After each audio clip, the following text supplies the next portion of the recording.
बात इंदौर में बुजुर्गों से बुरे बर्ताव, माफी और उस पर सियासी घमासान की।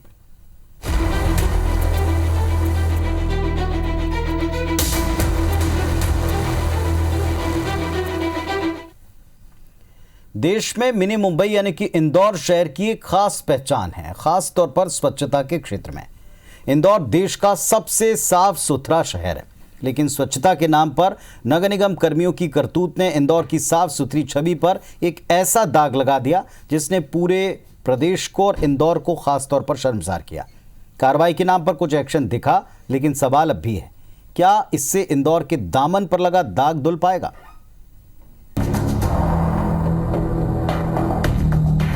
ये तस्वीरें तो आपको याद होंगी, जब इंदौर में बेसहारा बुजुर्गों के साथ बुरा बर्ताव हुआ। असहाय लोगों से अमानवीय बर्ताव की इस घटना ने देश के सबसे साफ स्वच्छ इंदौर के दामन पर दाग लगा दिया। घटना के बाद भले ही साख बचाने के लिए कुछ कर्मचारियों पर कार्रवाई हुई, लेकिन इस घटना के असल गुनाहगारों के नाम सामने नहीं आए। ये मामला कितना संवेदनशील था, इसका अंदाजा इसी बात से लगता है कि इंदौर से लेकर भोपाल और दिल्ली तक हलचल मच गई। खुद मुख्यमंत्री शिवराज सिंह चौहान ने संज्ञान लिया और 2 मास्टर कर्मी ब्रिजेश लस्करी और विश्वास वाजपेयी के साथ अपर आयुक्त प्रताप सोलंकी को मामले में सस्पेंड किया। वहीं मानवाधिकार आयोग ने कलेक्टर, संभाग आयुक्त और निगम आयुक्त को नोटिस थमा दिया। जिन 2 कर्मचारियों को सस्पेंड किया गया, उनका कहना है कि उन्होंने तो केवल निर्देशों का पालन किया।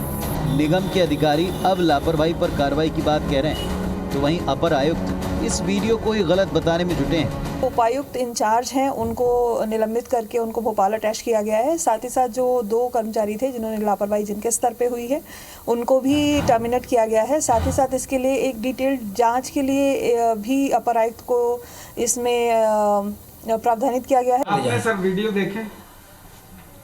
हाँ, देखा है। उसमें लगता है कि अमानवीय व्यवहार किया जा रहा है निगम कर्मियों द्वारा? नहीं, मुझे नहीं लगता। मुझे लगता कुछ मिसहैंडलिंग हुई है। जिस तरह से उठाया जा रहा है, बाकी हम गाड़ी में हम बाकी डिटेल जांच करके इसको और आपको अवगत कराएंगे। निगम अधिकारियों के गैर जिम्मेदाराना रवैये से इतर जिले के प्रशासनिक मुखिया यानी कलेक्टर भगवान के सामने माफी मांगते नजर आए। इन गलतियों के लिए क्षमा करें। दूसरी ओर नगर निगम के प्रशासक और संभाग आयुक्त पवन कुमार शर्मा ने इस मामले में अब तक कोई अफसोस नहीं जताया। बुजुर्गों के साथ में कुछ एक घटनाक्रम हुआ था निगम द्वारा, उसके लिए क्षमा मांगी गई है मुख्यमंत्री की। उसमें जो भी गलती हुई है, जिससे भी हुई है, क्योंकि हम लोग सभी अधिकारी हैं, कहीं ना कहीं जिम्मेदारी से बच नहीं सकते हैं, उसके लिए भी इन गलतियों के लिए क्षमा करें। लोगों से भिक्षा मांगकर अपना जीवन बसर करने वालों के साथ हुई अमानवीय घटना के बाद माफी और कार्रवाई का दौर चल रहा है, लेकिन इस आदेश को देने वालों के खिलाफ कार्रवाई का न होना कई सवाल उठाता है। सवाल यही, बड़े गुनाहगारों पर कार्रवाई कब होगी? सवाल ये भी, क्या इंदौर के दामन पर लगा ये दाग धुल पाएगा? दीपक यादव, IBC 24, इंदौर। वैसे बेसहारा बुजुर्गों से दुर्व्यवहार पर सियासत भी जमकर चमकाई जा रही है। कांग्रेस लगातार अधिकारियों और बीजेपी को घेरने में जुटी है, तो बीजेपी इस घटना को दबाने के लिए योजनाओं का मरहम लगाने का प्रयास कर रही है।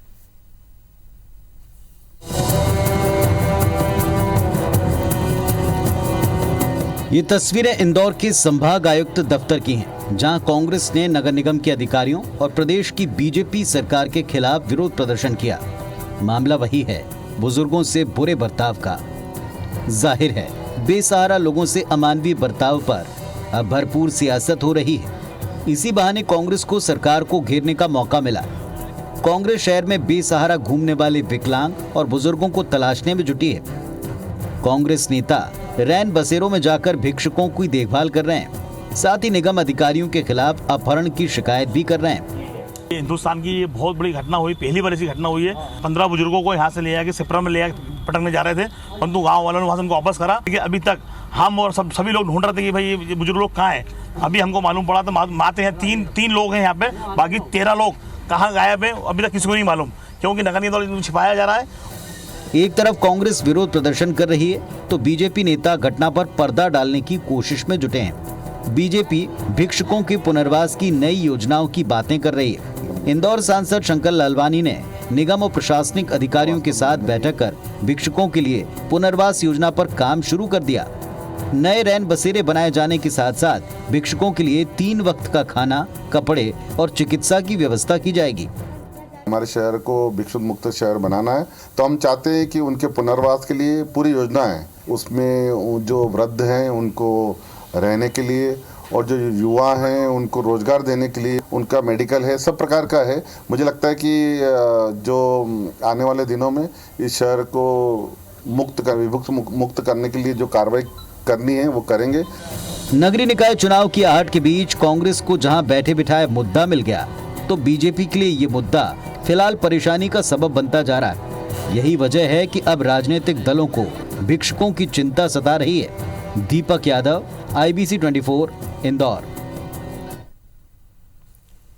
हमारे सहयोगी दीपक यादव इस वक्त इंदौर से हमारे साथ में जुड़ रहे हैं, सीधे उनका रुख करते हैं। दीपक, 2 बातें हैं, एक तो खुले तौर पर पॉलिटिक्स दिखाई पड़ रही है और दूसरी तरफ जिस विभागीय जांच की बात की जा रही है, इतना कॉम्प्लिकेटेड मामला तो नहीं है कि इसके लिए इतनी लंबी जांच की आवश्यकता हो। सामने दिखाई पड़ रहा है कि कैसे अमानवीयता की गई, सामने दिखाई पड़ रहा है कि इसमें किस तरह आदेश को पालन कराने की एक तरह की सनक है जिसमें मानवीयता भुला दी गई। इस पूरे मामले में कोई टाइम फ्रेम तय है कि जांच कब पूरी होगी, कब असल दोषी सामने आएंगे?